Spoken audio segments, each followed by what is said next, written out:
اللہ الرحمن الرحیم 40 rules of love by الف شفق چیپٹر نمبر 3 سمری ان اردو۔ چیپٹر کا آغاز جو ہے وہ الیگزینڈریا میں ہوتا ہے نومبر 1252 یعنی کہ 1252 میں چیپٹر نومبر میں اس کا آغاز ہوتا ہے اس ایج میں۔ اس چیپٹر میں کلر کو انٹروڈیوس کروایا گیا ہے۔ Colour introduced himself suffering from piercing memory of murder, so he traveled to Alexandria from Konya۔ کونیا کا رہنے والا ایک قاتل ہے جو کہ کرائے کا قاتل ہے، پیسے لے کر قتل کرتا ہے لوگوں کو۔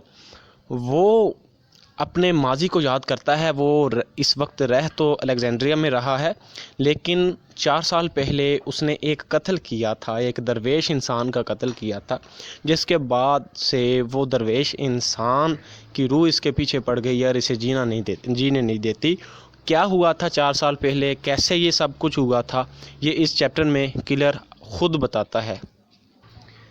پہلا جملہ یہ جو بتاتا ہے، یہ کہتا ہے کہ when you kill someone, something from that person passes to you, a smell or a gesture or a sigh۔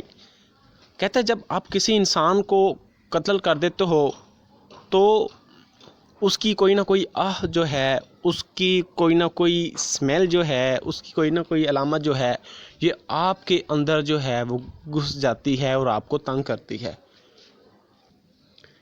پھر چیپٹر جب تھوڑا سا آگے بڑھتا ہے تو یہ چلا جاتا ہے 1248 میں، یعنی کہ 4 سال پہلے کے کونیا میں۔ فلیش بیک کے ذریعے سے یہ 1248 میں کونیا سے سٹارٹ ہوتا ہے دوبارہ سے یہ چیپٹر۔ پہلے بات ہو رہی تھی 1252 کی، اب 4 سال پہلے بیک چلے جاتے ہیں، جہاں پر کیا ہوا تھا اس قاتل کے ساتھ، کس کا قتل کیا تھا، کیسے کیا تھا اور یہ کیا ہوتا ہے۔ ہوتا جناب کچھ یوں ہے کہ یہ قاتل جو اپنے بارے میں بتاتا ہے، اصل میں یہ شروع سے ہی کرائے کا قاتل تھا۔ 1248 کونیا کا جو مقام ہے وہاں پر یہ ایک بروتھل میں پیٹرون کا کام کرتا تھا، سیکورٹی گارڈ تھا۔ وہاں پر جو پروسٹیچیوٹس جو ہوتی تھیں انہیں کنٹرول کرتا تھا، اگر کوئی بھاگ جائے تو انہیں مارتا پیٹتا، ان کا منہ جو ہے وہ خراب کر دیتا، چہرہ، اس طرح کے کام کرتا تھا۔ اور وہاں پر جو آنے والے لوگ ہیں اگر کوئی ہنگامہ وغیرہ کریں تو انہیں جو ہے وہ سیٹل کرتا تھا، یعنی کہ بروتھل کا جو ماحول ہے اسے پیسفل رکھنے کا کام تھا اس کا 1248 میں۔ پھر اچانک ایسے ہوتا ہے کہ ایک اور جو ہے پروسٹیچیوٹ جو ہے وہاں بروتھل سے بھاگ جاتی ہے، جو انتہائی خوبصورت ہوتی ہے، اور وہ چاہتی ہے کہ اس کا کنیکشن جو ہے وہ خدا سے جڑ جائے، وہ ایسے غلط کاموں سے نکل جائے۔ تو یہ اس لڑکی کو پکڑتا ہے، اس ہور کو، اس پروسٹیچیوٹ کو پکڑ کر بہت زیادہ مارتا پیٹتا ہے، اور اس کا چہرہ جو ہے وہ مار کر بدل دیتا ہے، بہت گھٹیا کر دیتا ہے۔ تو اس کے بعد کیا ہوتا ہے کہ چند دنوں کے بعد اس کے دروازے پر، اس کا جو گھر کا جو دروازہ ہے، دروازے پر اسے ایک لیٹر ملتا ہے، اور اس لیٹر میں اس کے بیک گراؤنڈ کے متعلق تمام چیزیں لکھی ہوتی ہیں۔ اس میں لکھا ہوتا ہے کہ ہمیں پتہ ہے کہ تم کس شہر سے آئے ہو، تم فلاں انسان کے قتل کے جو ہے وہ مجرم ہو، تم نے فلاں کا قتل کیا، فلاں کا قتل کیا، اور ہم چاہتے ہیں کہ تم ہمیں ایک ٹیورن پر ملو، ہمیں ایک مہ خانے میں ملو جہاں ہم بتا رہے ہیں، اور ملنا رات کی طریقے میں ہے، وہاں پر 2 لوگ آئیں گے اور تمہیں باتیں بتا دیں گے۔ اس طرح سے یہ بلیک میل کیا جاتا ہے، کلر جو ہے اسے بلیک میل کیا جاتا ہے، اور اس سے اب کوئی نہ کوئی کام کروایا جائے گا۔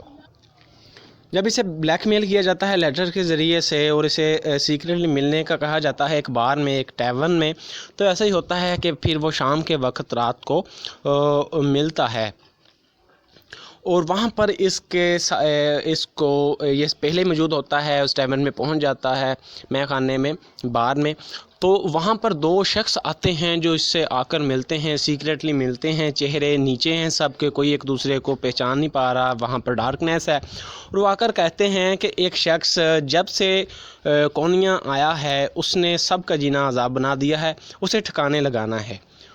جب قاتل پوچھتا ہے تو وہ بتاتا ہے کہ وہ ایک درویش ہے جس سے جو قاتل جو ہے، وہ کلر جو ہے وہ کام جاتا ہے۔ کہتا ہے درویش کا قتل کرنا ہے، اور کہتا ہے میں نے زندگی میں بہت سے قتل کیے ہیں کرائے پر، اور کہتے ہر طرح کے انسان کے قتل کیے ہیں، لیکن میں نے کبھی زندگی میں کسی درویش کو قتل نہیں کیا، اور کہتا ہے کہ یہ چیز جو ہے یہ میرے لیے بہت مشکل ہے کہ میں ایک ایسے انسان کا قتل کروں جو خدا کے بہت زیادہ قریب ہو۔ تو کہتا ہے یہ کام جو ہے مجھ سے نہیں ہو پائے گا۔ کلر کہتا ہے ان دونوں بلیک میلر سے جنہوں نے خط بھی بھیجا تھا اور اسے پھنساتے ہیں کہ یہ ہمارے لیے قتل کرے اس درویش کا، تو وہ کہتے ہیں کہ تم جو مانگو گے، جتنی منہ مانگی قیمت مانگو گے ہم تمہیں پیسے دیں گے۔ تو جتنی بھی رقم ہوتی ہے قتل کی، وہ کہتے ہیں کہ ہم اس کی دگنی دیں گے۔ یہ کہتا نہیں بھائی میں نے اس کام میں نہیں پڑنا، میں نے خدا کا عذاب نہیں خریدنا۔ پھر وہ کہتے ہیں کہ ہم تمہیں اس کی 3 گنا رقم دیں گے، اور ساتھ جو تم چیز مانگو، منہ مانگی تمہیں وہ چیز دیں گے، صرف تم نے اس درویش کو ٹھکانے لگانا ہے۔ تو جناب ہوتا کیا ہے کہ یہ کونیا کا وہاں پر آئے ہوئے اس درویش کو قتل کر دیتا ہے، اس کے جو ہے وہ خنجر رسید کرتا ہے، اسٹیپ کرتا ہے، جس سے وہ قتل ہو جاتے ہیں درویش۔ اس کے قتل کے بعد اسے وہ کنویں میں پھینک دیتا ہے۔ قتل کے بعد کہتا ہے میں نے سوچا تھا کہ اتنا پیسہ آ جائے گا کہ مجھے پیسے کمانے کی ضرورت نہیں پڑے گی، کسی چیز کی ضرورت نہیں ہوگی، اور میں ایک خوبصورت عورت سے شادی کروں گا، اپنا اچھا جو ہے وہ زندگی گزاروں گا۔ لیکن کہتا ہے کہ اب 1248 میں نے یہ کام کیا، 4 سال گزر چکے ہیں جس دن سے میں نے اس درویش کو قتل کیا، اس اللہ کے بندے کو قتل کیا۔ میں 4 سال سے سو نہیں پا رہا، اور اس کی جو روح ہے وہ مجھے تنگ کر رہی ہے، اور ایسے لگتا ہے کہ وہ میرے پیچھے ہے، میرا جینا جو ہے وہ حرام ہو چکا ہے۔ تو یہیں پر یہ جو ہے چیپٹر کی سمری کو ہو جاتی ہے۔ مجھے تو بہت پیاری لگی کہ ایک قاتل کی نفسیات اور یہ تمام سچویشنز کو بڑے خوبصورت طریقے سے بیان کیا گیا ہے۔ انشاءاللہ جلدی میں چیپٹر 4 کی سمری 40 رولز آف لو کی اپلوڈ کروں گا۔ اپنا بہت سارا خیال رکھیے گا۔ السلام علیکم۔ اگر میرے چینل کو سبسکرائب نہیں کیا میرے ان ٹی وی کو، تو اسے سبسکرائب کیجئے۔ اپنا خیال رکھیے گا۔ السلام علیکم۔